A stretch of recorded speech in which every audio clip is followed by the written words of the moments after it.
अमरीकी अखबार ने नवाज शरीफ की करप्शन का भांडा चौक विच भंन छड्डिया है। वॉल स्ट्रीट जर्नल विच शाया होने वाली स्टोरी ने पाकिस्तानी सियासत विच भी हलचल मचा दी है।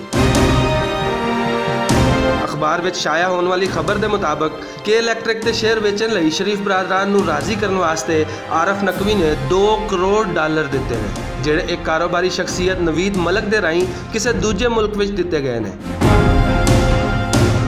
अखबार के मुताबिक करप्शन डील बारे एक दूजे नूं भेजियां गईयां ईमेलों का रिकॉर्ड भी अखबार के हथ लग गया है, जिहदे विच कीती जाने वाली गुफ्तगू के कुछ हिस्से अखबार ने शाया भी किए हैं।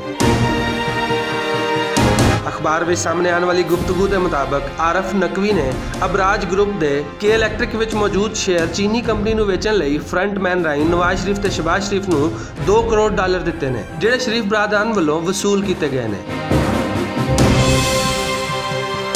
वफाकी वज़ीर खजाना असद उमर होना का आखना है कि अमरीकी जरीदे वालों किए गए इंकशाफ की तहकीक जरूर होनी चाहिए ते नैब ही इसकी तहकीक करेगा। लगता है कि जिमें जिमें वक्त गुजरेगा उवें उवें माजी के हुक्मरानां दी अजब करप्शन दियां गजब कहानियां सामने आंदियां जाणगियां।